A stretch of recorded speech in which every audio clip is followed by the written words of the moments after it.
Good evening, ladies and gentlemen. Welcome to Hot Seat Africa. Mr. Mukupe, we're going to start now because, as you know, this will be recorded and we'll be able to share the videos. So we will, as people come in, we will be allowing them to come into our Zoom meeting. All right.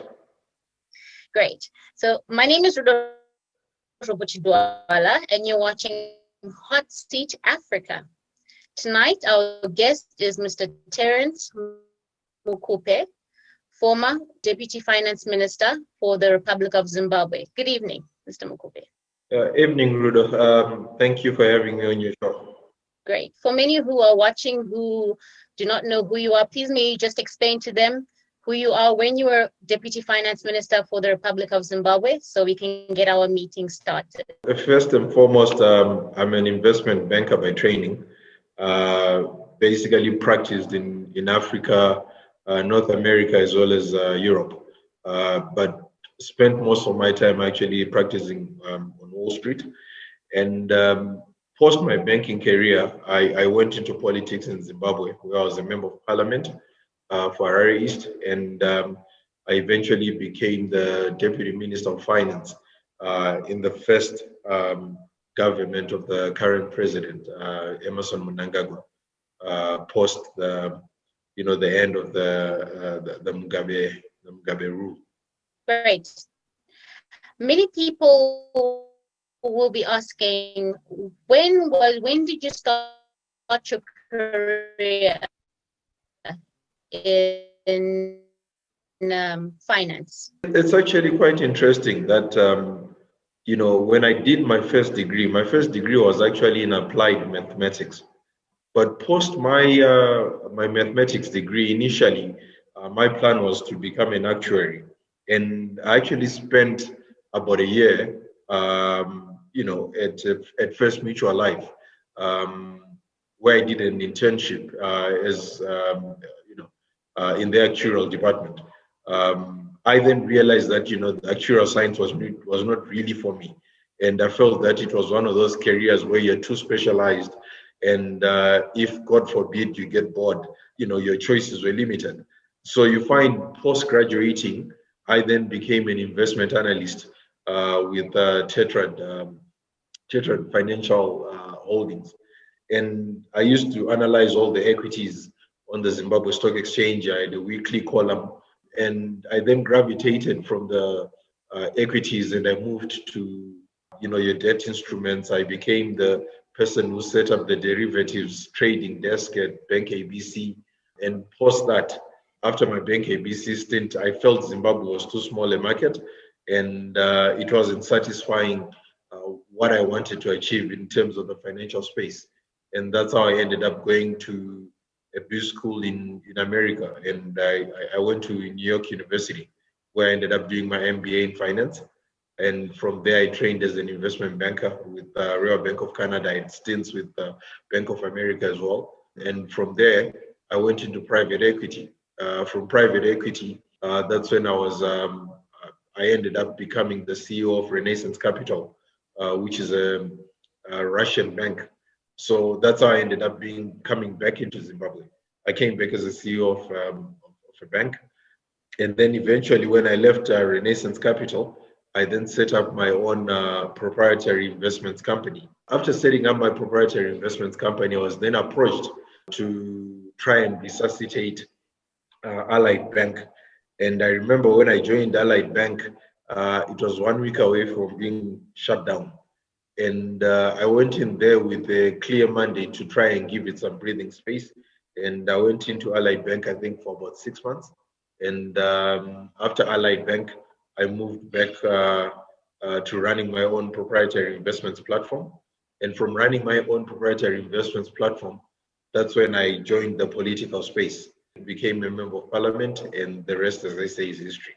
Amazing. Many people only started to know you when you had the radio interview with Honorable Tendai Biti. May you just explain to people what had happened in that incident for you to be having gone viral with the video that was showing from the FM stereo? I think anyone who's ever watched Tendai Biti, Honorable Tendai Biti debating, I think his style is that when he debates anyone, he tries to agitate the person that is debating. And I think when I went on the interview, I'd been warned, please try and keep your emotions in check because he will try and agitate you. And I think during the interview, he called me all sorts of names. He called me a drunkard. He called me stupid. He called me all sorts of things. And I had tried my level best to not respond to all the name calling, because what always happens is that, like, I think when you're debating someone and you're showing that you know what you're talking about, you understand the area that you're talking about. And mind you, here I was debating Tendai BT, who I believe has got a brilliant mind and is a brilliant lawyer. But like when you're in the finance space, you're in my world, you're in my space. And I think he couldn't handle probably the facts that I was putting across. And unfortunately, I think I lost it, and I ended up referring to his very public medical condition. I ended up saying that, like, he hadn't taken his HIV tablets, and it didn't go well. I regretted it, that I said it, and I ended up having to publicly apologize for having pointed out and said, basically, I regurgitated what Job Sikale had said, that Tendai Biti was sick, and I regret it. I regret that I pointed out. I said that about him. Yes. Now that we're talking about it, let's get on to the issue of sanctions. Mr. Mukupe, we saw you on the weekend at a rally or at a march for sanctions, and a lot of people are saying, why should they be removed? They're only targeted sanctions. Only apparently 200 companies are on the target list, and only 18 government officials, and it's not on Zimbabwe. What would you say? How do you explain this to a normal citizen who doesn't know why you were there? My very first simple answer is this: if the sanctions are so insignificant and are such a non-entity, then the Americans should not have a problem removing them, because they're of no force and of no effect, and they've got, they don't really affect anything. But like, when you listen carefully, the first thing that the MDC talks about is that, like, when they get into government, they'll make sure that those sanctions go away. So if they don't have an effect on your livelihood, why is it that's the first thing that they want to go away? So now let's get to what you're talking about, the fact that you're saying that, or people say that it's on their targeted sanctions. That's the biggest lie ever. When you read the bill that was put in place for Zimbabwe, what happens with most other countries when sanctions are slapped on some countries? They don't actually come up with legislation, specific legislation, just to punish the country. But for Zimbabwe, the both houses, the House of Representatives and Senate, actually came up with a bill just to punish Zimbabwe. And when you read the Zidera, what's called the Zidera bill, what it says, the main key thing, it says that if you've got any institution that receives funding from the American public, right? Which means from any American state institution. If there's any institution that receives state funding, American state funds, it cannot use those funds to prop up or to do any business with any entity that's linked to the Zimbabwean government. So what does that mean? IMF is largely funded by the US government. So IMF cannot give you money. The World Bank is largely funded by the US. So the World Bank cannot give you money. African Development Bank, this is an African bank. African Development Bank is also given money by US pension funds and American government. They cannot give you money. You've also seen CBZ was slapped with a fine that ran into almost $500 million. Barclays Bank was slapped with a fine that ran into hundreds of millions of dollars. Almost any financial institution that carries out any international trade with the Zimbabwean government is bound to be slapped with a huge fine.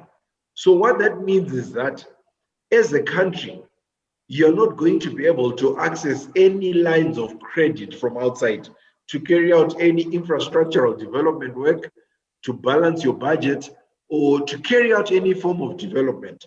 So now it means when you've got a situation where people are complaining that, like, for instance, that, oh, sewage iri kuyerera kuchitungwiza, and you need funding for you to be able to, to put new sewage works in Chitungwiza.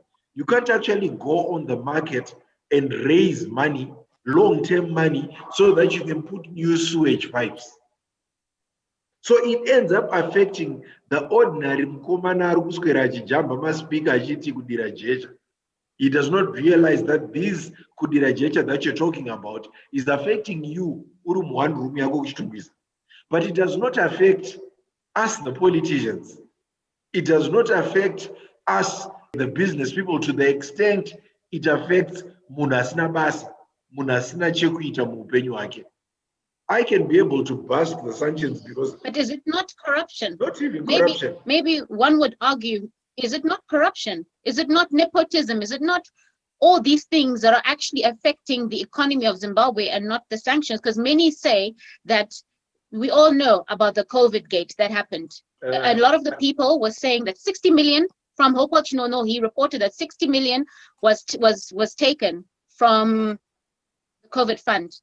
That is corruption. That is not sanctions. How would you justify that to others who are wondering why the big mess is what it's all about? So let me point out something. The president has been on record saying that we've got two twin evils: corruption and sanctions. So I don't know where people get this narrative that, like, Isu or the people of ZANU-PF were the ones who love corruption. And then they make it seem as if corruption is a phenomena which is only found in Zimbabwe.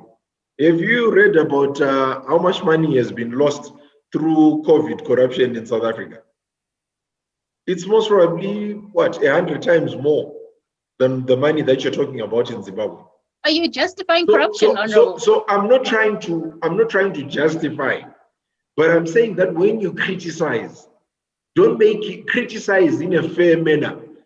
Don't make it seem as if that corruption is something that's just found in Zimbabwe and it's not found in the US, it's not found in South Africa, it's not found in Australia. It's everywhere. So we can admit that there is corruption in Zimbabwe. So yes, we can admit there is corruption. That's why you find Henrietta Rishwaya has been arrested today. Is that not a catch and release? That's why you find the minister. Why don't we talk about the fact that the minister of health was actually fired? In all of Mugabe's rule, that there has been no there's been no So let me explain something. In all of Mugabe's rule, in over 35 years, I don't remember him firing any minister for corruption. Any minister who's abused his office. Wamnangagwa in less than 3 years has fired Priska Mfumira, has fired Fortune Chasi, has fired the Minister of Health, has even fired Mtodi. 4 ministers. What has taken place after firing is what people are wondering. People say that catch and release. There is no justice. There's no justice that occurs after you get arrested, you post bail, and after that, it dies a slow death. So can we say that is dealing with corruption? I don't know where you're getting that, my sister, but I think you've got a judiciary process. Because if you are now asking the president to interfere in a judiciary process, then the next thing is you're going to come back and say to me that the judiciary is captured. So remember, there are 3 arms of government. There's parliament, there's the judiciary, and there's the executive. So as the executive, the president is clear in terms of corruption, that he wants people to be arrested. There's no this big fish mentality. There's no one who's above the law. So that's why you find that, like, he has handed over the people to the other pillar of the state, which is the judiciary.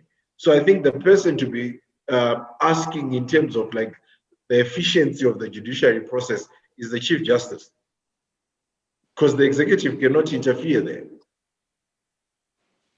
Okay, Understood. Let us go back to the topic of sanctions, because right now that is what is trending. We see that the AU is trying to also stand in with Zimbabwe about the removal of sanctions, but yet within the country itself, a lot of Zimbabweans are actually wanting to advocate for more harsher sanctions. I know my brother Rutendo has a lot of experience and a lot of research on sanctions. What would you say if we were to remove sanctions today? What would change? The first thing that will situation change, in Zimbabwe, how would it effectively change it? Because we will still have corruption without the sanctions. corruption was even there even during when Jesus was there. Even one of Jesus's 12 followers was a corrupt person. You know, he even took money into his pockets. So if you have a follower who was moving around with Jesus every day, you know, could still be tempted by, you know, money. What more about mere mortal men? You know, the true character of a person when you put money in front of them. It's easier. It's easier when you've not had access to money to start talking about and point fingers and saying that, like, yeah, those people are corrupt, yeah, you know. But like until the day that you've got access to be able to be corrupt, that's where you can be able to really be able to understand yourself and to say that, you know, you're truly a corrupt person. You know, I remember when I first went to New York, and the junior analyst who I was made to work with was gay. And this was the first time that I had ever had access to somebody who was gay. Because in my country, being gay is illegal, right? And I remember the first thing that he asked me was like, Terence, how do you know that you're not gay? And I said, I know that I'm not gay. And he was like, have you ever tried it? Try it. If you don't like it, then you can tell me that you're not gay, right? So the principle there, he was like trying to say that until you immerse yourself in a gay environment, that's only when you can truly be able to say that I'm not gay, right? So it's again the same thing, that until I put you in a public office, in a situation where your signature is going to make somebody a billionaire overnight, that's when you can truly be able to tell yourself that, like, no, you know what, I'm not a corrupt person. So it's easy to point fingers. But like, again, I don't know where people get the narrative that my president is for corruption, because he's been clear. We've got two twin evils. He's against corruption and the issue of sanctions. And if sanctions were to go away today, the first thing that's going to change for the people of Zimbabwe, all the banks in Zimbabwe are going to be able to access credit lines. The minute the banks access credit lines, it means that we're going to be able to get more raw materials into our factories. It means that people are going to be able to get more, you're going to have more jobs. You're going to have more disposable income. You're going to have, you see, your unemployment rate is going to go down. And you will have all the trickle-on effects that, like, you know, the quality of education will improve, the infrastructure will improve. So that's why you find the MDC and everyone else is talking about that sanctions should not go. Because they know that the minute the sanctions go away, the economy will improve. And once the economy improves, what is it that you're going to be blaming our government for? What do you think is the normal time frame for our country to go back to majority of the Zimbabweans being middle class if sanctions were to be removed, let's say tomorrow? I'd probably give it a 7-year period. Because normally what happens is that, like, because what will happen is that the day sanctions are announced that they've been removed, there's also a process in terms of, like, all these multilateral institutions to be able to sit for their meetings and everything, and to make sure that everything aligns. And that process can easily take about 3 years. And then after everything has been aligned, you then have a situation where they call for requests for proposals. Then you put in the proposals in terms of what it is that you need the money for. And that whole process can easily take another 2 to 3 years. So only probably your 7th year will you start seeing money coming in. And then the effects of that money that has come in will probably be felt after another 4 or 5 years. So chances are, if sanctions go away today, best believe it will probably take another 10 years before you start feeling the effects of the fact that sanctions have gone away. It's not going to be an overnight coffee instant moment. Thank you very much for your response. I have noticed that a lot of our generation, a lot of us young people are having one foot in, one foot out, wondering whether or not we should be involved with the affairs of the nation. One, they're afraid of being aligned to any party. Majority of the young people, and when I say young people, I mean between 25 and 40, majority of them say, I am non-partisan. They're afraid of being involved in politics. They're afraid of being involved in the affairs of the nations. They're afraid because of abductions, the alleged abductions. They're afraid because of the alleged, if you rub people the wrong way, your life will be at risk. What would you tell our generation about being involved in the affairs of the nation? And are these allegations true? Do they have something to fear?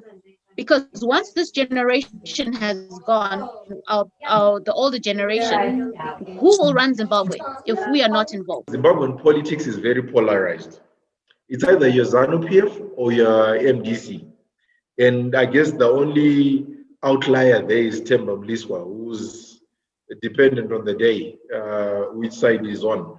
I guess you'd make an interesting thesis for a PhD study. But that as it may. I can understand why you have certain people being skeptical about joining MDC. Because when you listen to the politics of the MDC,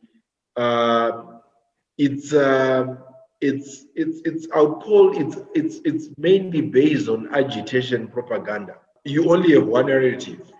You never offer any solutions, and your position is that if nothing is happening in the country, you have to make sure that you create something. You give the impression that like Zimbabwe is a war zone. You know, when you go online and if you spend your day on Twitter, the Zimbabwe that's portrayed by the MDC and the Zimbabwe that you see when you go into Mbare, Luveve, you know, if you go into these ghettos, it's a totally different Zimbabwe.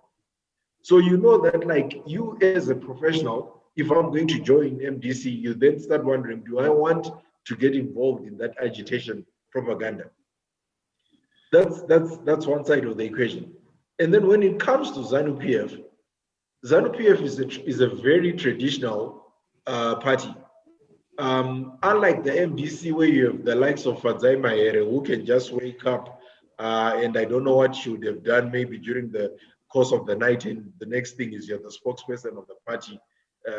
Who knows what skills she's got?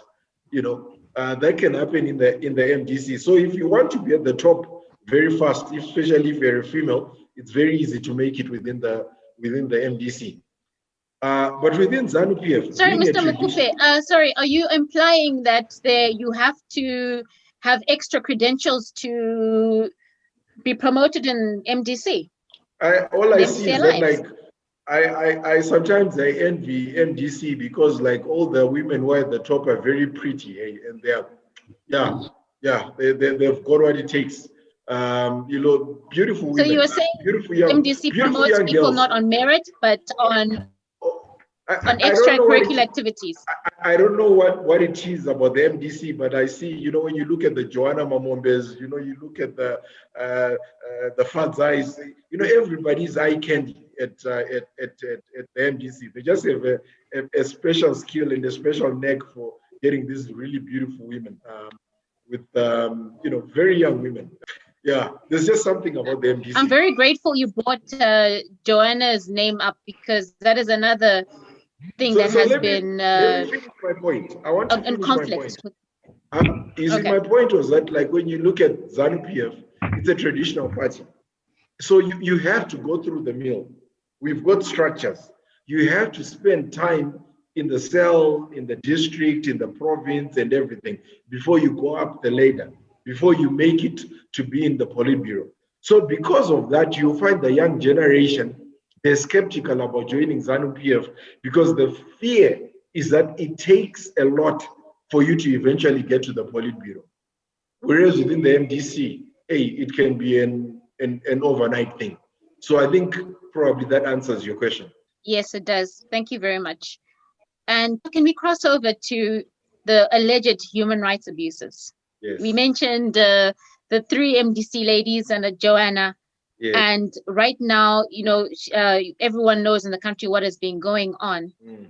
Do you believe that the abduction was true or was it fake? All those abductions, not even one of them has been proved in a court of law. And to the extent that with the beautiful Miss Joanna Momombe, she's gone, because like she was caught out that they have faked the abductions. The next thing is now she's claiming to be insane. She doesn't want to go before the courts. But I thought, as the MDC, one of the things that they would have wanted was to prove in a court of law that they were abducted. And interestingly, the SABCs, the CNNs, the BBCs, they are not interested in going to the court hearings of all of these beautiful ladies. But when it comes to Hopewell, they are all there. So if these abductions were real, I think, Peter Ndoro should be covering them every day. So I don't believe these abductions. Do you think these ladies would purposely bruise themselves bodies just to fake a narrative? Did you see their photos? Where was the bruise? All I was just seeing were, women with very oily, very beautiful skin, and there was not even a single bruise. Not even a single bruise. You should see the photos the photos that they were showing, and I saw that they were circulating in some of the men's groups because most of the men were actually salivating that, they didn't realize that Joanna was that well endowed.